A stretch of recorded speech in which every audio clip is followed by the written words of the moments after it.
Now we'll proceed with the next speaker for the afternoon. We have Mr. Mohammad Zazid Jafar. He will talk on the changing Johor economic landscape, development of a regional oil and gas hub. I think that's an exciting one, oil and gas hub. Please, you got the pointer there. Bismillahirrahmanirrahim. Assalamualaikum warahmatullahi wabarakatuh. Good afternoon and salam satu Malaysia, I should say as well. Thank you very much, Engineer Chu, the moderator of this afternoon session. My session is slightly different from what you have heard before from the previous speakers. Essentially, I guess this is the window of opportunity where you can, actually, it could be opportunity, it could as well be threat. It depends on how you look at it, because we have a massive opportunity here, we have massive business that we want to do in Johor that will affect the landscape, not only in Johor as well as, but as well as in Malaysia. But before that, you know, people asked me before, do we have in Johor, especially oil and gas? Do we have fields? Do we have platforms that can extract gas and oil from the ground? The answer is no. Johor is not that lucky. We are blessed with so many other things, but not, unfortunately, oil and gas. Yeah? But that doesn't mean that this is a sector that we cannot concentrate on. This is not the sector that we can work on. That's exactly a sector that we can actually leverage on by looking at what our neighbor has done successfully. They don't have even a single drop of oil, but they have done really, really well in terms of leveraging the sort of activities surrounding oil and gas development in the area. So maybe a bit of history when it comes to oil and gas. What we're trying to do in Johor. This is nothing new. You have come across Malaysia's Economic Transformation Program. In the words of the Minister in the Prime Minister's Office, Datuk Seri Resjala, this program is all about us, how do we want to be rich, all of us, for a very, very long time. So we just don't want to be rich for a short while, for all of us for a very, very long time. So sustainability factor is there. One way of achieving that is actually by sort of looking at a holistic program to transform Malaysia from where we are now into a high-income nation. So how do we measure whether we are there? We started off by looking at GNI, which is the gross national income. Gross national income is slightly different from the GDP. Gross national income is a bit patriotic in its calculation. Yeah? If you have foreign workers working overseas and they do repatriate their monthly sort of money back, that is counted as a GNI, gross national income. So how much money does the country has in that sense of the word? Okay, we are targeting looking at 6% growth year on year. How do we get there? How do we become a high-income nation? We hope to get there by 2020 by having GNI per person in Malaysia close to $15,000 a year, okay? So that's the big picture. And how are we going to do that? We have limited time, we have limited resources. 2020 is not that far away. We have done a huge lab. They have identified 12 key areas, which they call it national key economic areas. And oil, gas, and energy is one of the 12 areas the country has decided to focus on. Why? Because in its contribution to GDP alone, it represents close to 20%. Obviously, this is a huge task. We are doing well in oil and gas and energy, but we want to do better. How are we planning to do that? We are looking at a few strategies. The first one is to sustain, and this is to do with making sure that we have enough oil and gas production within Malaysia. This is where you heard in papers, in media, where they have talked about risk-sharing contract, marginal fields, enhanced oil recovery. This is all upstream stuff. But we need to do this, because otherwise, our supply, our production of oil and gas will be dwindling down.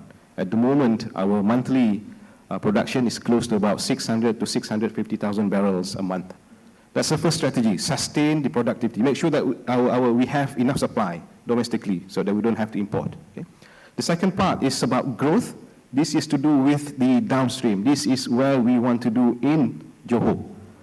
We have all the right stuff, we have the raw materials, but if you just sell them off, you do not get enough value.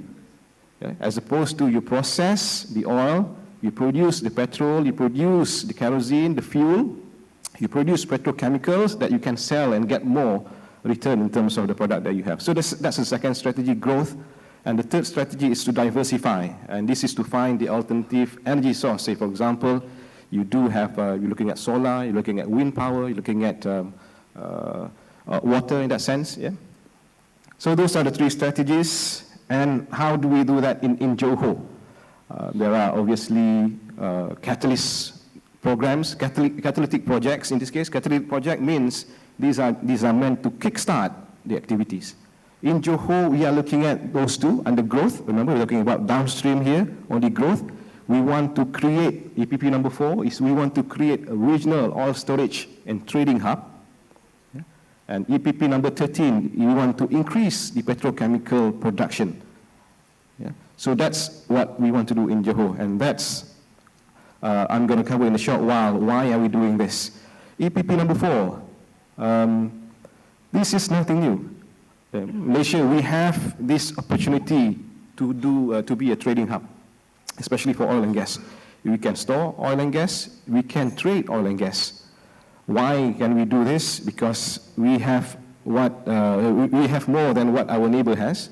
We have ample of land, we are blessed with deep water, natural depth, we do not have to dredge. And at the same time as well, Johor, we do have something which other parts in Malaysia do not have. We are close to Singapore. I mean, I can't say anything about Sabah, I can't say anything about, say, Tanjung Agas, say, for example. Yeah, but we are close to Singapore. Why is that important at this stage? Because Singapore, at the moment, is one of the largest, if not the largest, especially for bunker fuels trading. Yeah. So you want to be quick, you want to be sort of growing together, so you have to leverage to an existing player in that sense. If you talk about the three areas, three identified areas that we have identified in this case, we've got talking about Tanjung Bin, Tanjung Langsat, and Pengerang. These are the focal centers, these are the development areas that we are looking at to turn South Johor into a regional oil storage and trading hub. If you look at Tanjung Bin, if you look at Tanjung Langsat, if you look at Pengerang, we do not have a mature supporting industries, services industries. We do not have a mature finance industries, insurance, arbitration for that matter. Yeah. So this is where Singapore comes handy. This is where we can leverage, we use the existing system that they can provide. Our aim is to have at least by 2020, 10 million cubic meter physical storage capacity with these three areas combined. So what that means is we are building tanks, in layman terms. 3 million cubic meters tanks in Tanjung Bin, 2 million liters cubic, 2 million cubic meters storage tank in Tanjung Langsat, and 5 million cubic meters in Pengerang. Tanks are just normal tanks. Yeah? It's like water tanks, but we fill up with gas and oil in this case. Why 10 million? That's not some magic number. We've done a lot of research. We look at the trending around this area. And the reason why, because we see that coming by 2020, there is potentially a market up to 25 million cubic meters. 10 million is already served by Singapore. The other 5 million most probably will be served by surrounding area in Indonesia. You've got Karimun Island, you've got Batam. There's some projects going on at Batam, developing, doing the same thing that we are trying to do here in Johor. So all in all, we're looking at 25, 26 million cubic meters by 2020. And that's enough sort of space for us to go around without sacrificing the asset utilization rate. Yeah? So at the end of the day, once we have this in place, there is, we will create that potential for oil trading. Just to share with you as well, Singapore on paper trading and a bit of a derivative trading for oil and gas, we are looking at figures amounting to trillions. This is paper trading, trillions. So we can't be trading on our own, but we have to start. The minimum sort of requirement that we need to have is 10 million cubic meters. Then we can call ourselves an area to trade. Yeah? So that's EPP 4. EPP 13 is all about increasing the petrochemical production. And how are we going to do that? We have already we have a good base as far as petrochemical productions are concerned. We have a good complex going on in Kerteh. We've got one in Gebeng. We've got one in Malacca as well.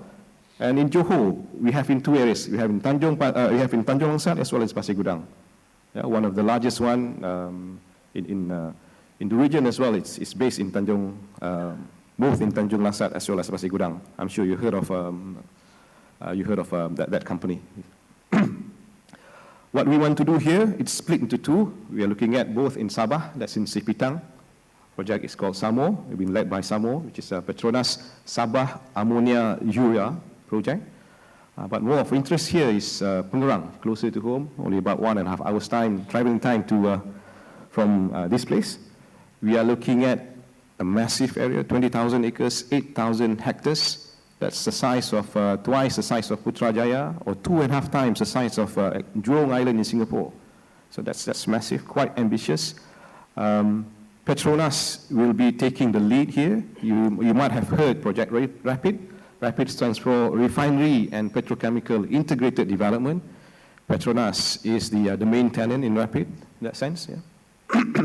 Why we do this? When we do this, hopefully we will get the additional gross national income by 2020 of the tune of 18.3 billion ringgit and create high-paying jobs, close to 8,500. So those two are the ones that we are focusing at the moment. Hopefully that will be the game changer that will change the landscape of economic growth in Johor as well as in Malaysia. But that's not all, ladies and gentlemen. Obviously, there are other oil and gas activities, even though not within our focus. As you can see, this completes the suite of offering of oil and gas services that we can do in Malaysia, in Johor namely. Yeah? All the way from Tanjung Bin, Pasir Gudang, Tanjung Langsat, yeah? As well as Senai. We have, and soon, Pengerang as well. So you'll see some of the familiar names across there, like Vitor MIC, yeah, Technip, Trafigura, and all that. So it's a massive project. You know the impact, the benefit that we will bring to the country, the opportunities that we will bring to the community. So who is Johor Petroleum Development Corporation? Maybe a bit about who we are. We are not a subsidiary of a Johor Corporation, despite Johor Corporation with petroleum development in between. We are not.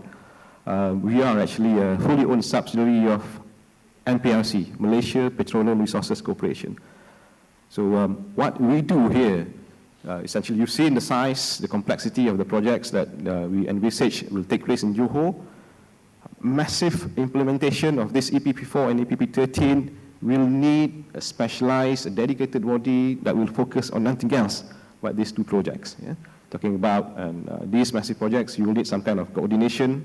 You will need a lot of facilitation and fast track. Yeah. So we can be overly ambitious. I think we have done. Hence why you might have heard, recently in the media that one of the main projects has been slightly delayed. Yeah.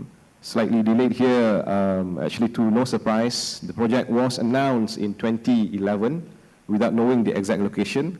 Project was launched in 2012, last year, knowing where the location is, but we haven't decided whether we are going to proceed with the project or not. So obviously there will be some delay in that sense. Yeah? So we have the primary roles, we coordinate, we make sure we have integrated planning, so we don't duplicate, we try to reduce that as much as possible. We have to make sure we have sufficient fund, especially in creating the infrastructure. Pengerang especially is a fairly greenfield area.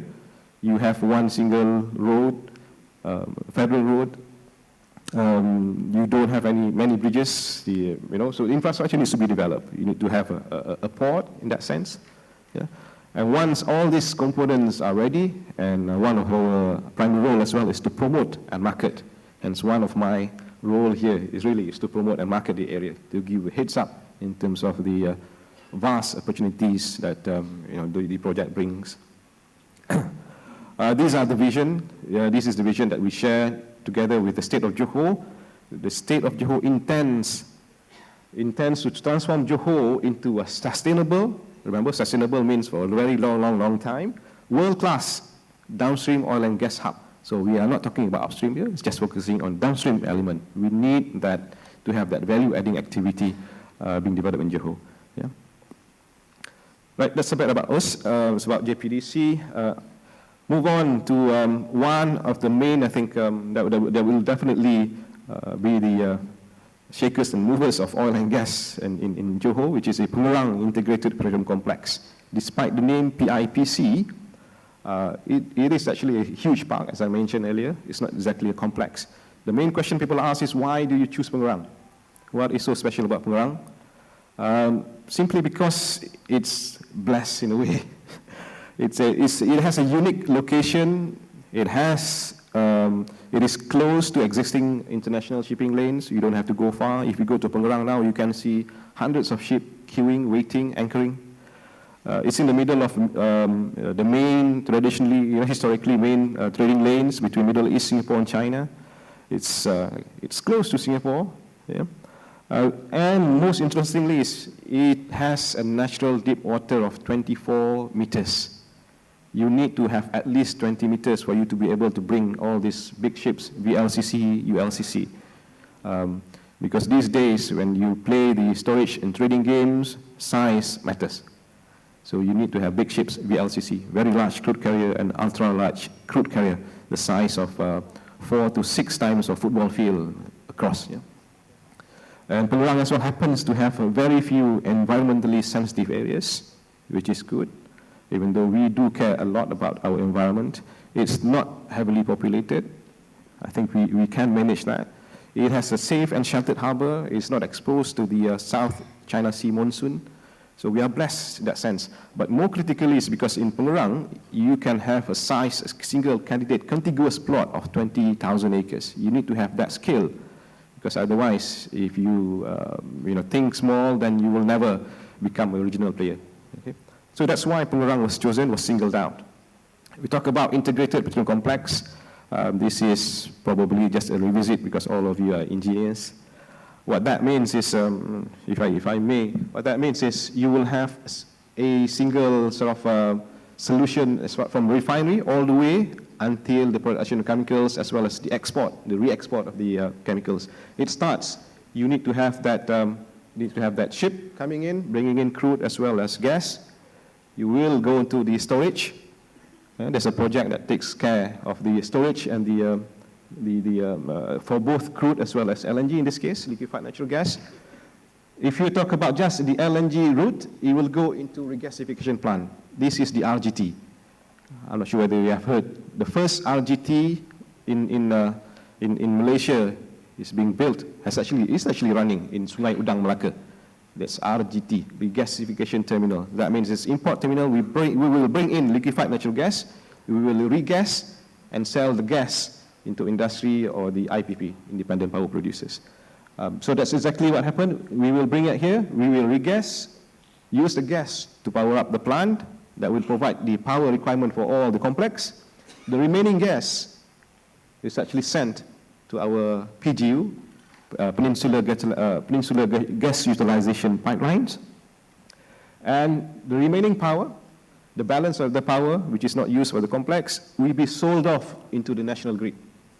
Yeah? So we are working out in terms of what are the tariff and all that. So that's what happens to the LNG, to the gas. What happens to the crude, it will go via pipeline to a refinery. It will process. From the refinery, you will go through a series of crackers, naphtha crackers, for you to get to the feedstock that goes into the petrochemical plants. And from the petrochemical plants, going back, then we will essentially sell, export the products back. So, in a nutshell, that is the concept of integrated. When we talk about integrated petroleum complex, integrated refinery and petrochemicals, this is what we mean. Yeah? And the whole area will be surrounded by a 500-meter buffer zone to make sure that we do not interfere with the environment or the local folks living over there. So that's the concept. This is what it looks like in Pengerang. Yeah? We will have refineries, petrochemical plants, power plants, naphtha crackers, regasification plant, oil storage tanks. Petronas has taken up more or less around 6,300 acres, 2,500 hectares. The leftmost, what you see in the slide, or the westernmost side. And there's a company called Dialog Park, together with the state SSI. They are the ones developing the terminal, the storage. Yeah? So a bit more on that a bit later. So when we talk about PIPC, so why does it matter in that sense? Yeah. Because in this sort of planned development, we will have a capacity oil storage of 5 million cubic meters. I mentioned that. I compare that with Singapore just now, 10 million cubic meters. We will have oil refining capacity close to 1 million barrels per day. That's huge, that's massive, because currently the whole of Malaysia, we're talking about the whole of Malaysia, we will have close to 600,000 barrels of refining processing capacity a day. This is more than the whole of Malaysia combined. Yeah. You compare that with Singapore, the whole of Singapore have 1.4, 1.5 million barrels of processing capacity as far as oil refinery is concerned. So when we combine, we will overtake Singapore if Singapore doesn't grow their oil refining business. Why is it matters as well? The capacity for the petrochemical product output will be 11.8, close to 12 million tons per annum. That again is huge. You cannot have that in a single place. But then again, you have to be ambitious to matter, especially in this time, in this day and age. Compare that with Singapore. Singapore, 8.5 million tons per annum petrochemical production capacity. That includes both Jurong as well as other areas here. And last but not least, obviously, in terms of potential investment, I'm not sure whether this covers Mode 2 or Mode 4. 170 billion ringgit potentially could come over as FDI. But I think more significantly is the amount of gross national income that it will generate by 2020, 18.3 billion, and hopefully will create close to 8,500 jobs, high-paying jobs. Why this is important? In Pengerang alone, the amount of investment that we're looking at, we have presented this to the Prime Minister. You know, he was surprised that in Pengerang alone, that piece of lot of land, 20,000 acres, will represent, at this point of time, confirmed investment. I mean, committed investment, not confirmed, committed investment, of the tune of 69 billion ringgit, yeah, which represent close to 33% as of last check. Yeah. There are also strategic reasons why we are developing Pengerang. We can go into that details later, but enough to say, sufficient to say that Pengerang development also will provide the national, sort of the nation's future energy requirements. Yeah, because even though we have lots of gas, but unfortunately all this gas, natural gas, are in Sabah and Sarawak. And there is sort of unequal distribution, unequal distribution in terms of gas. So we need to have that distribution addressed, and when we can do that by having a terminal, an import terminal. Yeah. So much so that the Prime Minister himself has declared in one of the Economic Council decision, 13 February last year, to say that PIPC, Pengerang Integrated Petroleum Complex, is a national project of strategic importance. So when you are accorded that kind of status, if you like, you will be getting a lot of support when it comes to, say, policies, especially in attracting and people to come in. And just a bit of clarification, PIPC goes beyond Petronas Rapid. What we're trying to do in Pengerang, not the same as Rapid. Yeah. It started off with Dialog. This is the gateway, like I said. They will provide the terminal, they will provide the storage facilities. Second one comes Petronas. Petronas will make the final investment decision whether they will go ahead with this project by March next year. Yeah. They will have refinery petrochemicals as well as the target project. The target commissioning date is 2017. And obviously we have a couple more. We are talking to them. Similar investment, similar sort of business models with Petronas. We identified them at this point of time because of non-disclosure agreement that I signed, Investor A and Investor B. Similarly quite large. But not forgetting, there are also developments. This is the layout planning. Remember, one of our roles is to come up with a master plan, but not to focus just for all these core activities, massive activities. There are also non-refining industry planning that we put in. There will be close to 700 acres SME park. I think our fellow colleague just now, Jyoti, would be excited to see that, 700 acres from SME Corp. There'll be a solid logistic hub. We'll be developing commercial hub. This is where the banks, the offices, the professional services, this is where BEM could have an office there as well. IEM and BEM. And you can negotiate.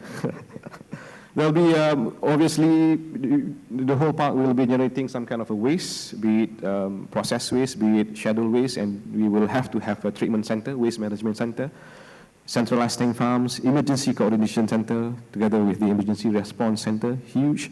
Downstream finished product zones. One of our sort of brief when we want to develop this area is where do we look at as a model? Obviously, Jurong is one of them, and Jurong is quite famous, quite well known for its plug and play concept, and this is where we want to have that emulated in Pengerang as well, in PIPC. So we have allocated close to 1,000 acres for plug and play downstream finished product zone for plastic and fine chemicals. We know we will not do this in one go. We will be developed in phases. So the first one is phase one. The purple, I think, the leftmost, that will be phase one together with the yellow one. So the subsequent phases will be developed consequently. These are the kind of products, or these are the projection growth production, again by phases. A bit of a dialogue, dialogue Vorpack terminal. We are looking at phase one. They are actually almost completion, 70% complete. Phase one, by April next year, you go to the site, you will see VLCC, ULCC berthing. They will have start operation by April next year. And that's not long. It's been sort of in the works for quite some time. Yeah? First phase one commissioning, quarter one 2014. 150 acres reclaimed, capacity of 1.3 million cubic meters out of that 5. They will have a 7 berth. They will have that jetty, a single jetty, 1.9 kilometers going out to the sea and 1.1 kilometers alongside that particular jetty. So dedicated berth, 7 dedicated berth. They will have a dedicated trestle as well in this case. So 1.9 billion would have spent on that. Apart from trading, apart from the petroleum, we do have LNG as well. 2 phases, phase 1 and phase 2. One is dedicated, one is meant for trading. Investment value here, we're talking about 4 billion. Yes, this happened last year, like I said. Yeah, we announced the total investment cost is around 60 billion ringgit. But 60 billion ringgit doesn't mean that 60 billion ringgit will land in Malaysia, in Pengerang. Again, this is the mode 2 or mode 3. They will have to pay licenses for them to operate the refinery. They will have to buy equipment from trade partners. Yeah. But what they will have a refinery capable of 300,000 barrels a day processing capacity. They will have close to 20 to 24 petrochemical plants. So just to give you sort of some reference in terms of size here, what Petronas have in this project, Rapid, if you go to Gabang now, you go to Koteh, you go to Malacca, you combine those, this will be bigger. So, that is some food for thought in that sense. And obviously, like I said, this is we will have a lot of infrastructure work. We are developing the roads. We are looking at the drain plans, the drainage, to make sure that when we develop one, then Kampong is not flooded. Our industry is not put in trouble. So, in short, this is what we are planning to do in Pengerang. And obviously, if you have any questions, we are more than welcome. We are more than happy to try the answer as best as we can. Thank you.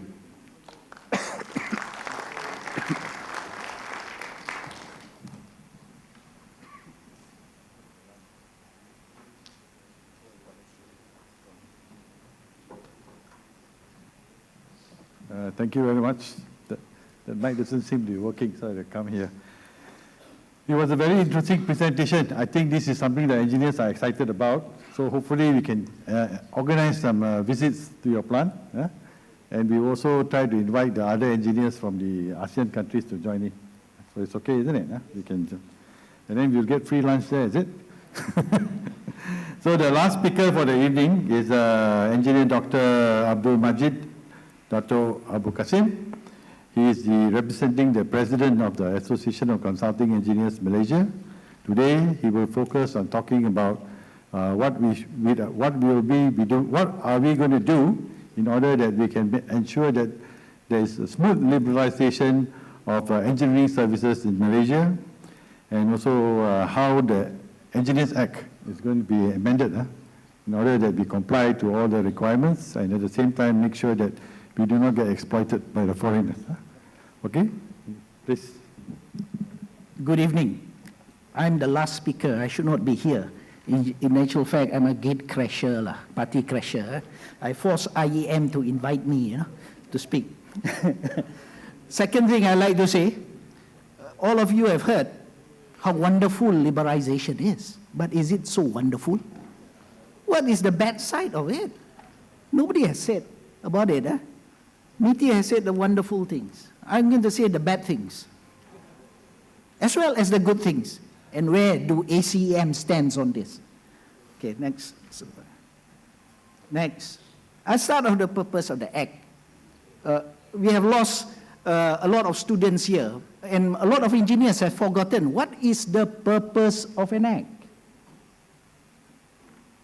Next. You can't see it. Is it to protect engineers? Is it to make sure that engineers get paid? Is it to protect engineers from unscrupulous clients? Or a sense of idealism that we need an Act? Anybody knows the answer? What's the purpose of an Act? To protect the public and not you. That's the purpose. Next. And there are many other countries who do not need any Act. The UK, there's no such thing as an Engineers Act. Australia, there's no such thing as an Engineers Act. And few countries in the world have such an act. Canada, for example. So the purpose of Engineers Act is very clear, to protect the public and not to protect engineers. Next. So, is the Engineers Act then over-regulating the engineering industry?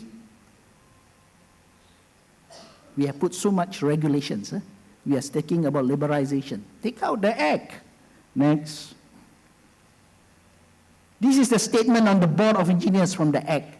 It regulates everything on engineering. So Johor Corp, just now, I don't know how many engineers are registered with the board. Really, if you don't, you're running foul of the law. We have told Shell about this, SO last time. So we regulate everything to do with engineering, because the engineering industry is so vast and wide. And because we regulate, it could be mean also over-regulation. Next. So I said, since we over-regulate, no need the Act. Repeal the Act. We want to liberalize. Why we need an Act? Repeal it. Remove it. When other countries can survive. India, there's no Act. UK, there's no Act. And people have always said about liberalization, consumers is better, they get cheaper products. We engineers are so good that they can regulate themselves.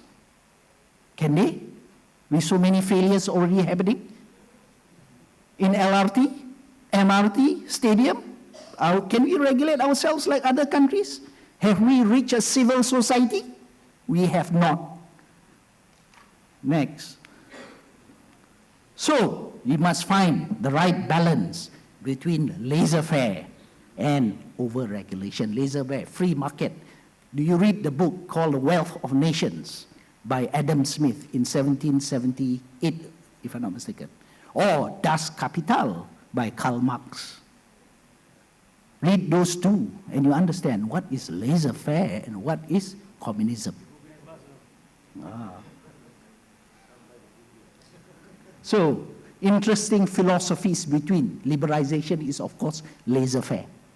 So, are the developing countries, developed countries, is it a form of, people say, this liberalization and globalization, is it a form of new colonialism?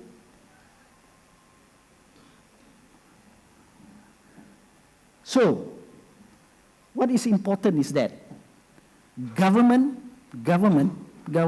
of Malaysia and any government in the world should say that the protection of the public is the most important, irrespective of other policies. The public is the most important, because we vote for you. We vote for you, and you protect us. But not to protect individuals' profession. Next. So, the board has amended the Act after consideration. And you have seen this slide. Like I said, they use my slides, not their, I use their slides. And we have this, which also shown, but I have only wondered, why do we sign a free trade agreement with Chile so far away? MITI has never answered that question. Or because it's too far to swim, or they can't come across, we are afraid of liberalization. So it's very interesting. Why did we sign with Chile? Or it's easier for us to move. They have never answered that question to me. I keep wondering. So we have seen this. Why do we need to change? Read it from your papers. I presented 60 slides for you to read tonight for tomorrow's event.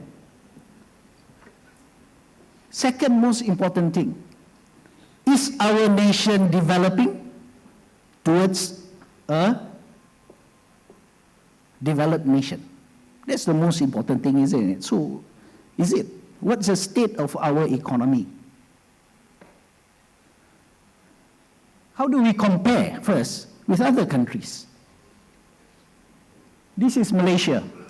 The service sector only contributes to 51%, while developed countries, their service sector contributes 68% to the GDP. This is where we want to target. The lowest is Australia, from 51 to 68%. It needs 6% annual growth. Can we achieve it? If you read this morning's paper, we can't, because Bank Negara has forecast the growth to be between only 4 to 5%. So we'll never reach 2020 with this morning's paper. And how do we fare with other countries? We are stuck in the middle. We cannot move. Although we have started same economic foundation with other countries like Hong Kong, South Korea, Singapore, we have not progressed. Our income has stuck. This is a very important chart over the years. So, how do we get back on track? How do we transform the economy? Now I'm becoming an economist engineer rather than an engineer. Yeah. So we have to do this. Competition. Everybody is afraid. My rice bowl will be affected. I'm comfortable in my job. I have this special quota for me. Is that what we become on a welfare? If you want to be on welfare, say, we want to be on welfare. Don't be afraid. Or do we want to be competitive? Do we want to liberalize our services and face the competition that affects you? Are we not afraid? Nobody has said they are afraid this morning in front of MITI. I'm very surprised. I am afraid. It will affect me. But we want to reach this target. 6% growth over 10 years, 2020. That's what we want. But now in reality, like I say, this newspaper cutting doesn't seem we can. However, we still need to go on. So we have to reform these industries. Architecture, engineering, integrated engineering services, quantity saving services that affects the construction industry. So where are we now? This is an interesting thing. we are in Johor Bahru, not far away from Singapore, who has completely liberalized. We have not, 0, 0, 0, 0, nothing, till today. We are not open up. We have not reflect our free trade agreements. We have signed, we can sign anything, but we have not done anything. And that is the sad part. So why did we ever sign if we don't intend to change? So, EPU and Pemandu did 2 studies, separately, independently, and they came out with an interesting result. First, somebody has shown the business services has 8% growth annually, very high growth. Contributes 19.5 billion to the GNI. Yeah? We have a high growth, the service industry. And if you look, engineering services comprise 9% of the segment of GDP. That's very high. Highest. Legal, accountancy, surveying, even architecture is lower. So engineering services, professional engineering services, has that growth of 9% contribution and a high growth. These are the facts. Because I do not see the buy-in this morning and later this afternoon. So I'm trying to give you the buy-in. And this chart is important.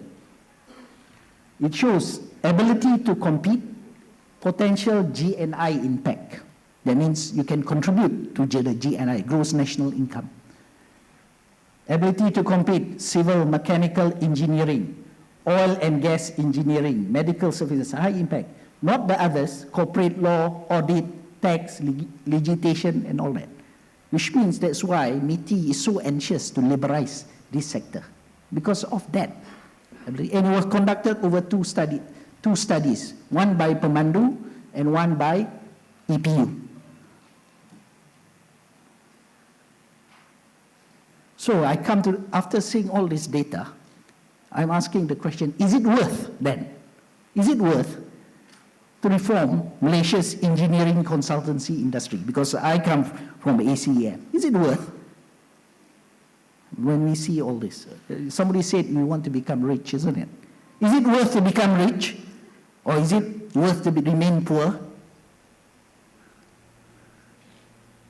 So this is the current engineering, consultancy engineering study, made up of many, many small firms. Like I say, SMEs lah. Very, very many small firms. That was done by ACM and the Board of Engineers. There's over now 2,000 consultancy engineering firms registered with the board. So we have a breakdown. And the workforce is about 27,000. Can we increase that workforce? So this is the consulting engineering industry. Yeah? We have seen this. Current state of industry, the sector lacks capacity to compete on a bigger scale, no financial strength, and unable to have a commercial presence because the law does not allow us. Local market is getting smaller. Although we hear about big projects, exactly it's getting smaller. The consulting engineers have not grown based on our survey. They have remained stagnant.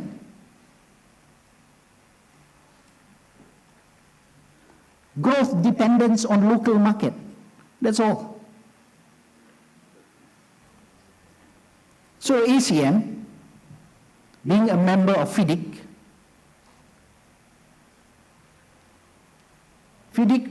represents 60,000 consulting engineering firms in the world with 1.5 million engineering professionals. So we go to FIDIC and try to gauge what is the market outside. Is it worth doing this, It is small market, why should we bother about liberalization? Is it worse? So we are a member of FIDIC. The blue countries are FIDIC, all the blue countries. They say in FIDIC, it's like the British Empire. The sun never sets as the world turns in FIDIC. So, investment in construction in 2013 is about 9% of GDP. Yeah, that's huge. And civil engineering and engineering services, value added, that means professional engineering services, is 1.3% of GDP, world GDP. And that is huge. What is the value taking off? In millions or what? So, GDP in 2008 is 61 trillion USD. The professional engineering services demand worldwide, that is consultancy engineering, is 270 billion in 2010. I got the latest figure, 2013 is 300 billion USD. That is how big the consulting outside. But we have not tapped these resources. It's divided between transport, industry, land development, drainage. That's the percentage. And the global market is all about quality, integrity, sustainability, innovation, and capacity building. That's all the market is all about. And can Malaysian engineers get a slice of the pie? When we see such, that's why it's worth reforming. If not, I see 10 billion, what for? Just keep to ourselves, isn't it? And this is the top consultant, 150 top consultant annual turnover in the US companies. It reaches to 7,000 million USD. It keep on increasing. Top 150 US. That's how big the market, even in the US. And how about international consultants over the years?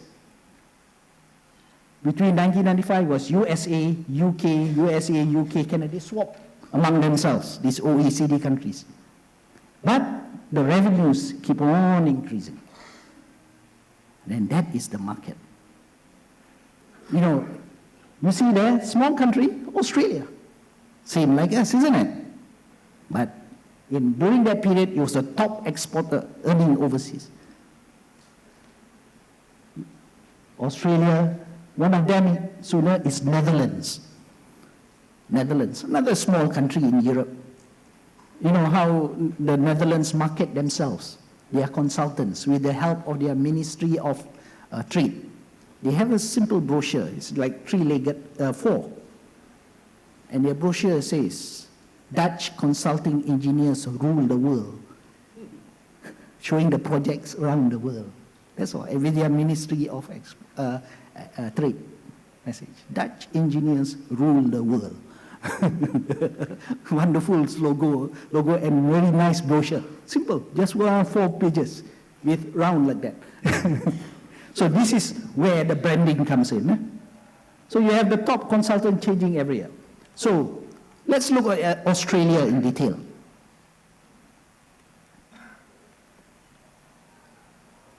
One of the top 10 used to be similar to Malaysia, dominated by many small firms. Revenues from professional engineering services amount to Aussie 18 billion per year, contributing to 1.8% of Australia's GDP. 700 million Australian dollars is earned from overseas. Employment in Australia in the engineering consultant industry has risen by 58%.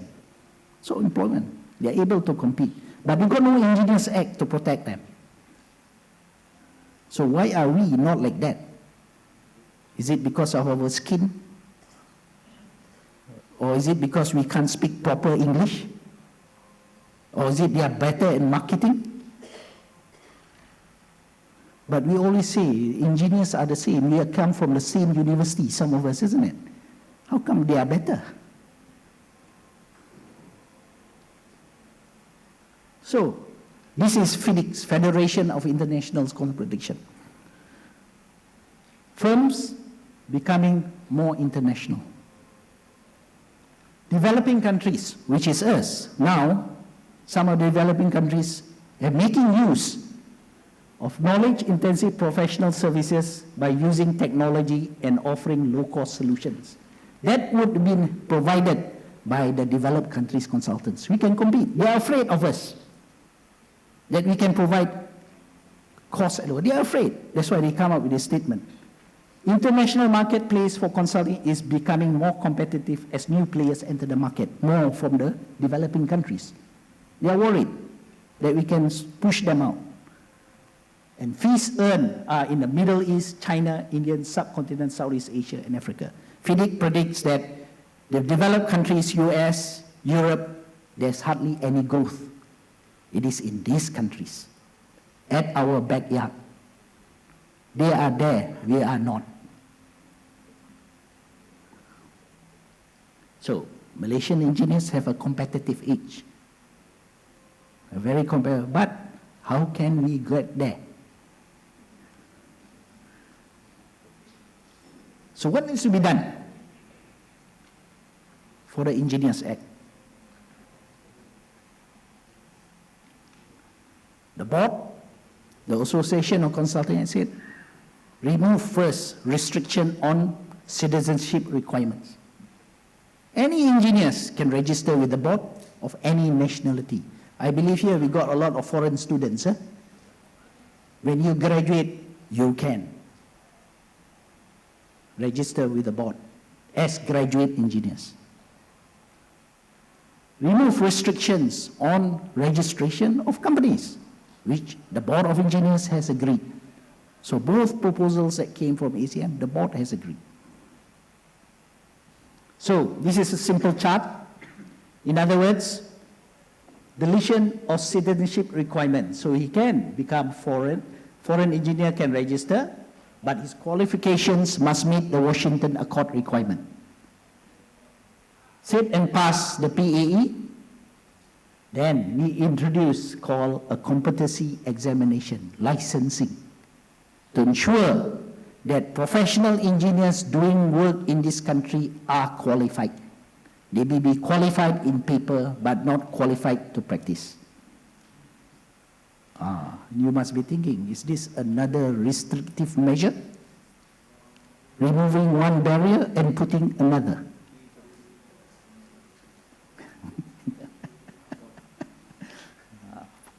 You must be thinking, hey, this, we are trying to pull wool over the eyes.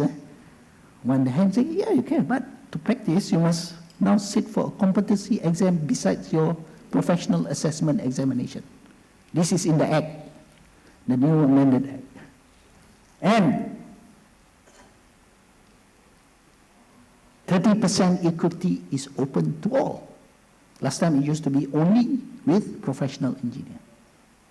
30%. 30%? Why not 50%? Why not 100%?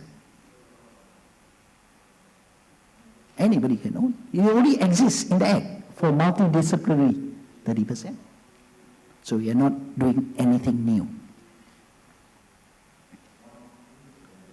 So I won't go through this. It's basically it. This is important. 70% equity for local or foreign professional engineers with practicing certificate. 30% equity by any person or bodies. Okay.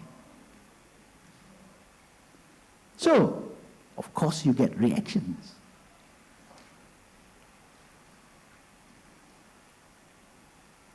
So this comes from the STAR, views of IEM on December 12th. What does IEM say?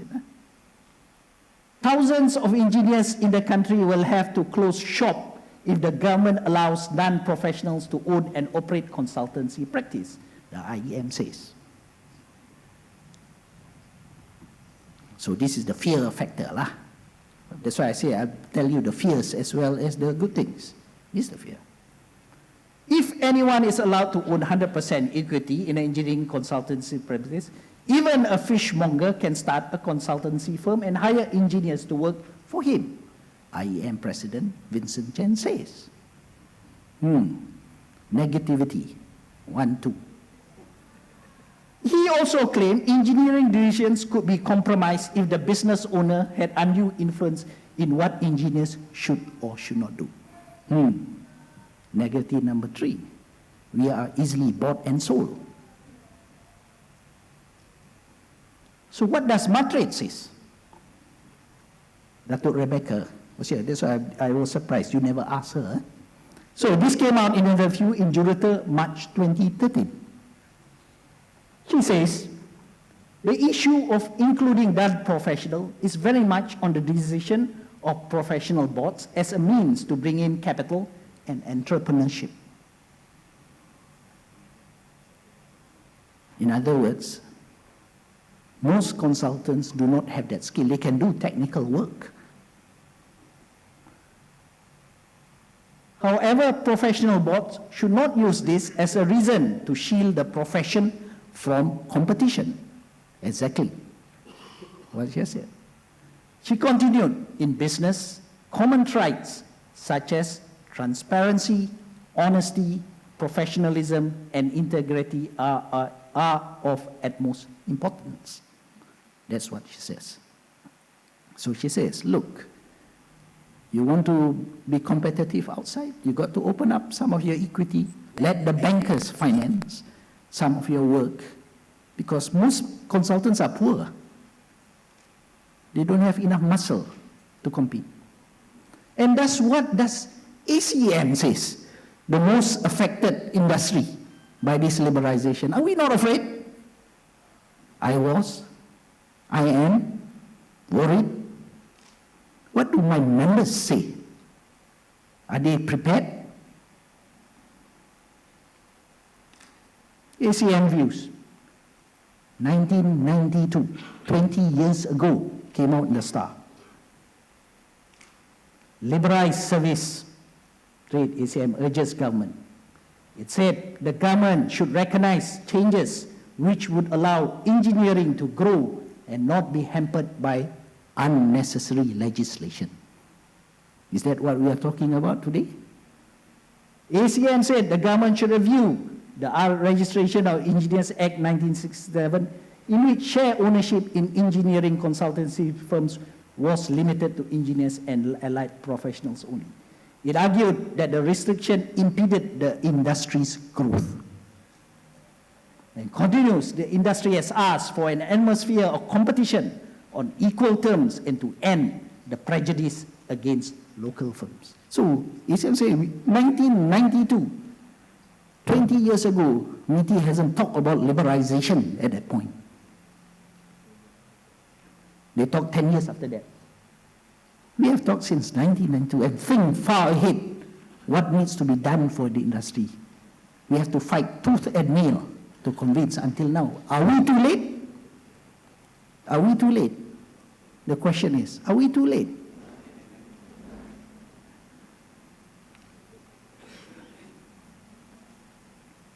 So, what did I say in my speech in Kota Kinabalu last year? ACM is fully supportive of the amendments to the Professional Act. This is despite the objections of IEM, PEM, and ISM, the three organized NGOs. We say, no. The old model and business as usual has not improved our lot. We did a study. What is needed is a change to transform the industry. Yes, initially there'll be a price to pay. There's no doubt about it. But at the end of the day, it will secure a better future for the country, our children, grandchildren, and great-grandchildren. ACM says, we're not thinking about us now. We're thinking about the future for the country. I sound like a politician, isn't it? But if there is no pain, there is no gain.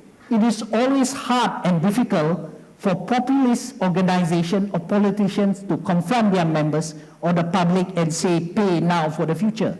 The slogan, pay now for the future, does not win elections. I'm very forthright. does not win, there will be pain, there's no doubt. But if you say that to the public, they don't win elections, isn't it? But we have to face the truth, the facts.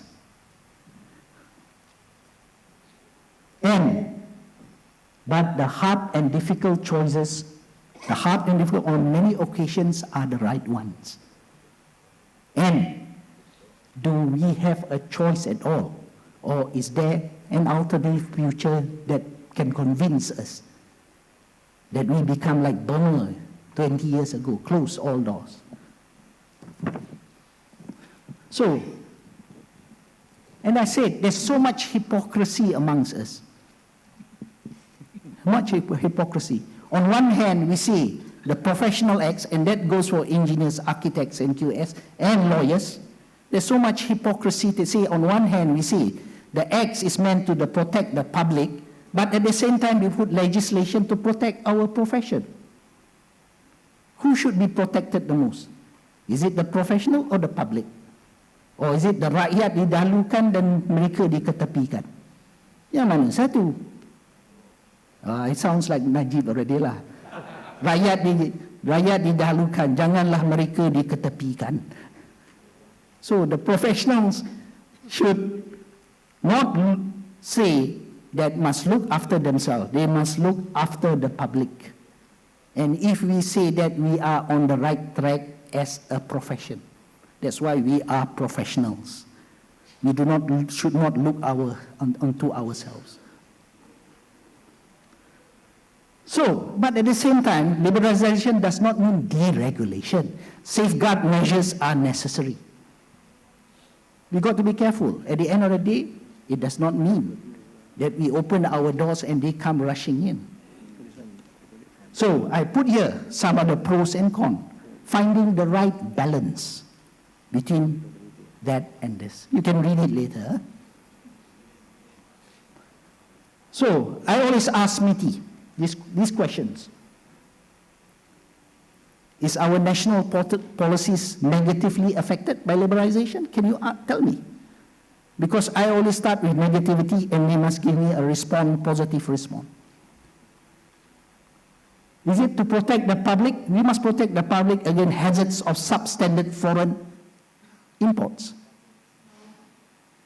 Protect the public against foreign imports, substandard. Ensure that liberalization promotes economic growth. If it doesn't promote it, why do we liberalize? That's it. It must promote that. And minimize the effect on local professionals. And prepare capacity building. But remember, safeguard measures in developed countries are even more comprehensive than us. They value life, isn't it? So they put that safeguard measures, protect public interest. They value life. Because I had a meeting with CIDB on so many accident failures. We saw the fatality rate in other developed countries. It is about 5 to 6 workers per 100,000 per year. So I asked, what's the fatality rate in Malaysia? We're going to be a developed country. Probably they say it in jest. It's 5 per 100,000 per week, not per year. New one. Okay. So interesting, eh? Yeah.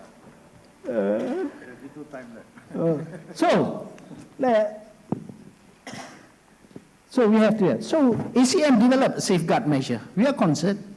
ACM obtained a $1 million grant by MIDA to do a safeguard measure to ensure that engineers and the public, especially the public, is protected by a safeguard measure. So MIDA gave the ACM $1 million. Safeguard measure is a competency exam that I mentioned. This is Australia. So Australia says, they have no citizenship, they have no law, like I say, Engineers Act. So what they say is that, but you must pass this examination called the National Competency Standards for Professional Engineer. Very important. They say, yeah, you can come to Australia, take the first flight out, set up business there. But first, pass the National Competency standards. It tests you on the local laws of Australia. Can you pass it? You can pass the engineering, isn't it? How about Taiwan? Similar. If a foreign engineer has been licensed to practice in Taiwan, will be able to conduct professional engineering work. But work undertaken in Taiwan must use Chinese as the primary language. Probably we should say in our competency exam should be using what? Jawi. So, you see, but use Chinese. Because it's a natural barrier. They say our national language is Mandarin. Eh? So they say, yes, sit, no problem. And all work submitted must be in Chinese language. How about your neighbor across Singapore? Oh yeah, this is their competency exam. URESCDFNE. Bloody hell, I can't understand what is the meaning of it. So we put in our competency exam JKR, JPS, and all the acronyms.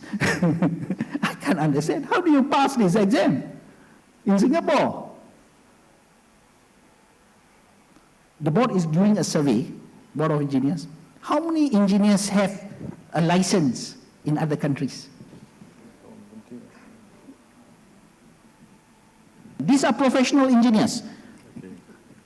Some in consultant, some in government. Just to gauge, do they know about the laws of the country, what they are submitting? Not the technical part, the law of the country on construction. They don't know the Engineers Act, what is their obligation? So we look at models of other countries. That's what they test on. So if you have not been practicing in this country, you can never pass this. This is the safeguard measure to protect the public. Okay. So this is the competency exam, done. You'll see it in the notes. Competency exam, after passing your PAE, you need to sit for competency exam, and the board is now doing other competency exams. So these are the safeguard measures that is in place with the new amended act. 4 safeguard measures.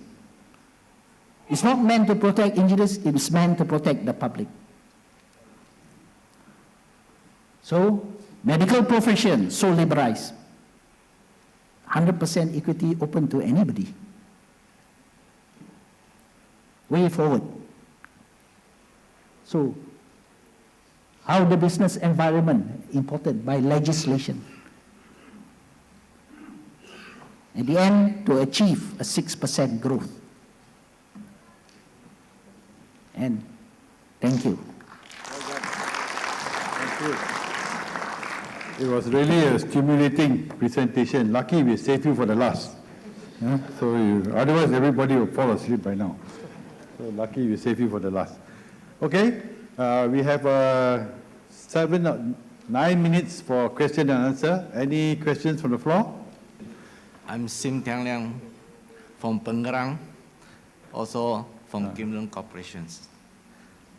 Okay, this question is direct to the Yazid from the Yazid, from Petrochemical, Johor okay, Petrochemical. please. Okay, in your slide, if I'm not mistaken, the developed area is about 20,000 acres. There are 3 or 4 investors. So far, Dialog and Petronas is on the ground. The other 2 investors are not on the ground. And this, I'm speaking on behalf of my kampong folk. This has caused a lot of confusion and uncertainty on our kampong folks. So we have sacrificed, our kampong for this development. So I have no kampong to go back. You know? So I will go back with a big industrial complex.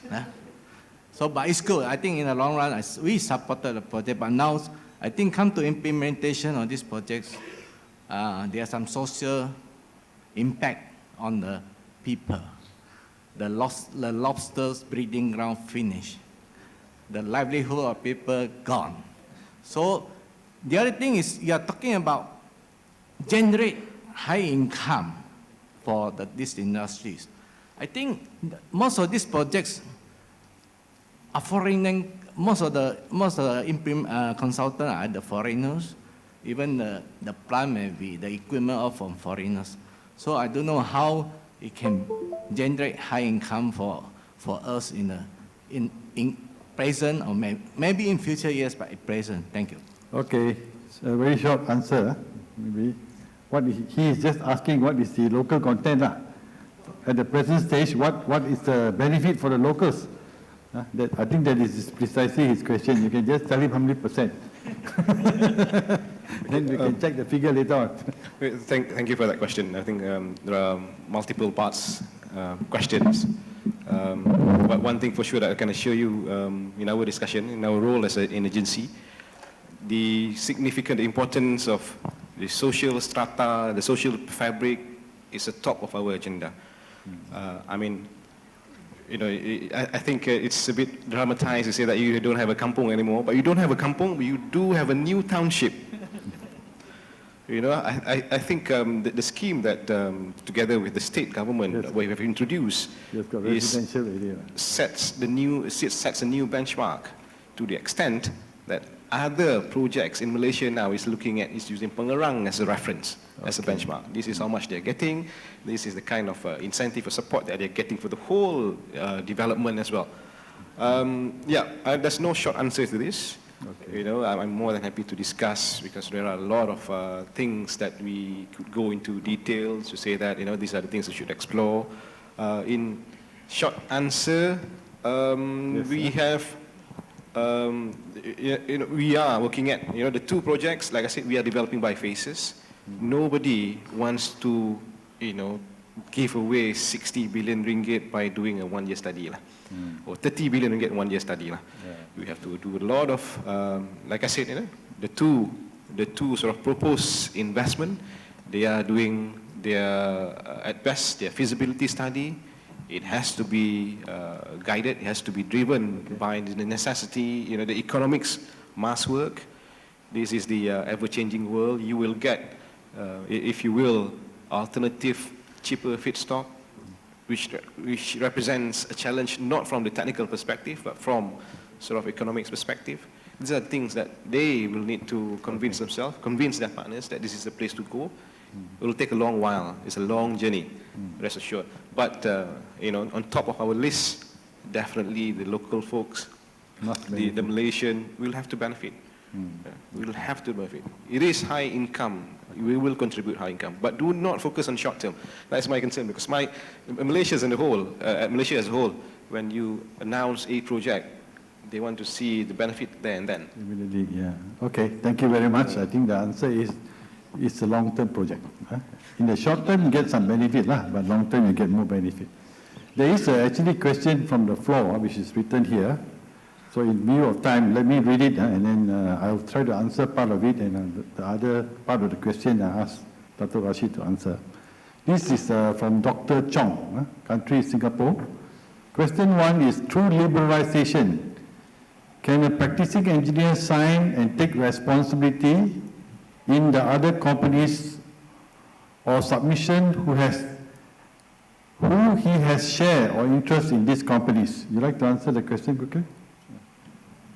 Thank you for the question. First and foremost, just allow me 2 minutes. Don't be frightened what Majid has said just now. The board is fully aware, and we do really take care of our fellow engineers, so that we are trying to have capacity building so that we are able to compete in any forum. So I think that's what he wants us to do. And he wants us to be reminded that we should be very careful in doing things. Because he says in so many failure projects, so he only sees failures all the time. Now, to answer what Dr. Chokobe has said, it is simple. There was 2 questions. The first question is, I think I better read what the Act says. An ACP shall be eligible to practice in a host country after being registered as a registered Foreign Professional Engineer, RFPE, which is in the MRA.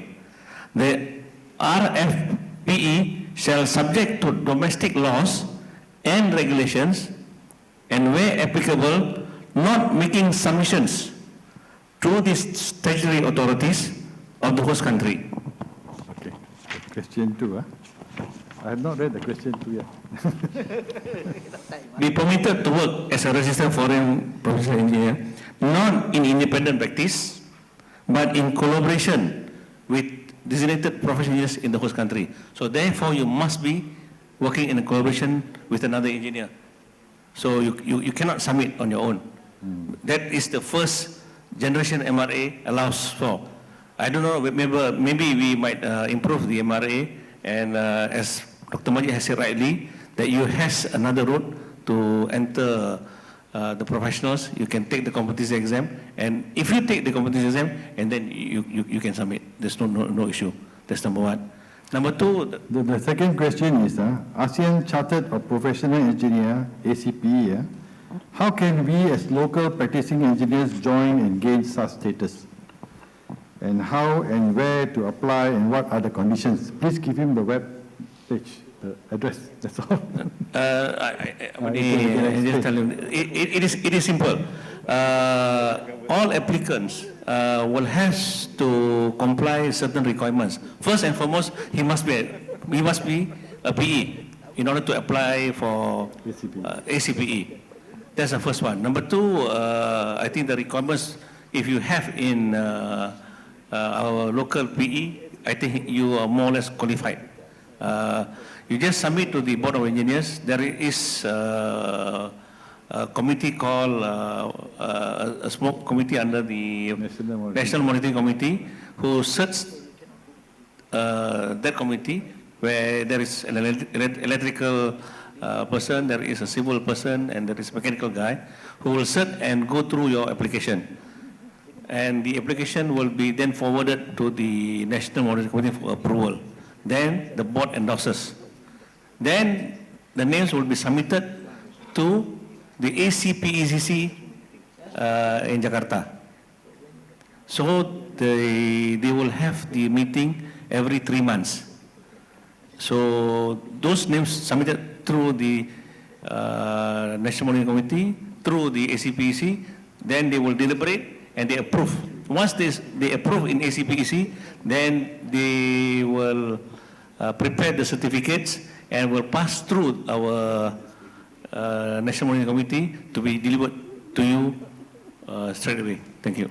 Okay, thank you very much. I think it's exactly 5:10. That is the time according to the program that we can stop. So I've been given a signal to stop talking also. So can we give a big hand to all the speakers here? And I would like to also give them a little token for their great effort.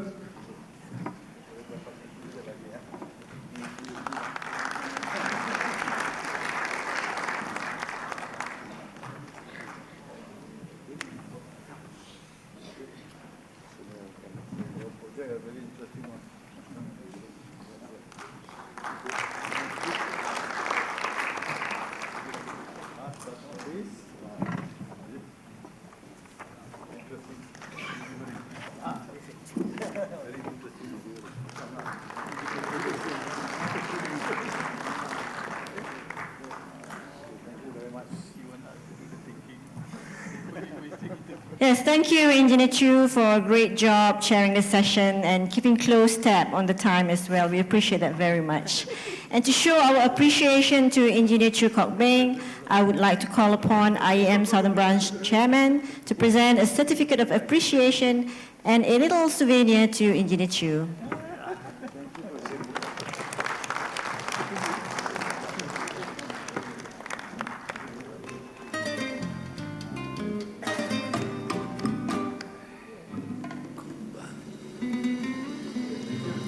All right, thank you, Engineer David.